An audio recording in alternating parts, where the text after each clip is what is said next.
मृदंगम ही उनकी धड़कन है। श्री तिरुवारूर भक्तवत्सलम, पद्मश्री 2026। तिरुवारूर 18वीं शताब्दी में कर्नाटक संगीत की त्रिमूर्ति संगीत मूर्ति की जन्मस्थली। मैं एक संगीत के वातावरण में पला बढ़ा। मेरी माँ तिरुवारूर तंजावुर क्षेत्र की एक प्रतिष्ठित संगीतज्ञ थी।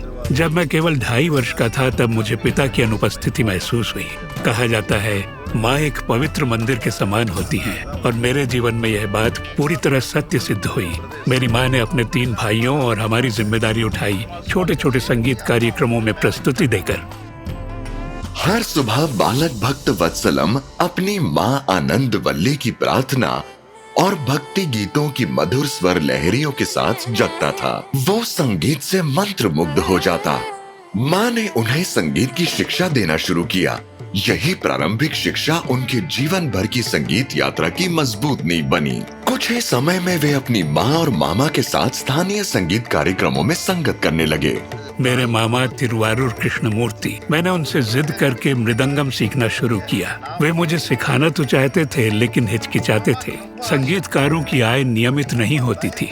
वे नहीं चाहते थे कि मुझे भी उन्हीं संघर्षों का सामना करना पड़े जिनसे वे गुजरे थे।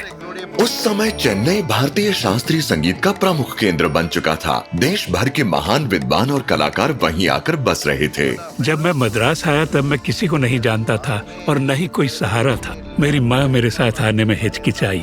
मैंने एक छोटा सा कमरा किराए पर लिया और बहुत आग्रह करके माँ को अपने साथ ले आया। मेरे लिए उन्होंने जो त्याग किया उसकी कल्पना भी नहीं की जा सकती।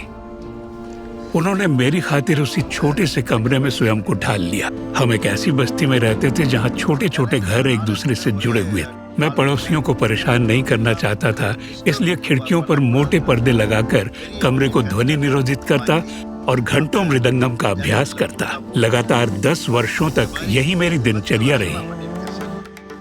एक बार प्रसिद्ध गायिका ML वसंत कुमारी के साथ व्हाइट हाउस में प्रस्तुति के दौरान आयोजकों ने उनसे अनुरोध किया कि वे अपने माथे पर लगा पारंपरिक विभूति चिन्ह हटा दें, लेकिन भक्तवत्सलम ने इनकार कर दिया। उनके लिए वो उनकी पहचान और आस्था का प्रतीक था और उन्होंने गर्व के साथ अपनी प्रस्तुति दी। वर्ष 1992 में उन्होंने बार्सिलोना ओलंपिक में अपनी प्रस्तुति की। इसके बाद महान कलाकार मैंडोलिन श्रीनिवास के साथ विश्व पटल पर संगत की। भक्तवत्सलम को प्रख्यात संगीतकारों के साथ ने भारतीय संगीत जगत की विशिष्ट पहचान बना दिया। एक नवाचारी कलाकार के रूप में उन्होंने विशाल तालबाज समूहों की ऐसी अनूठी प्रस्तुतियों की संरचना की जिन्हें पहले कभी नहीं सुना गया था।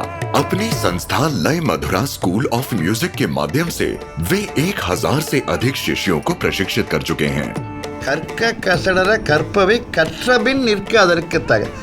जो ज्ञान सीखने योग्य है उसे पूरी निष्ठा से सीखो और फिर जीवन भर उन्हीं सिद्धांतों के अनुरूप आचरण करो। संगीत मेरी सांस है।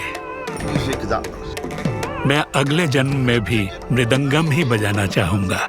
श्री तिरुवारूर भक्तवत्सलम, पद्मश्री 2026। कोटि कोटि नमस्कार।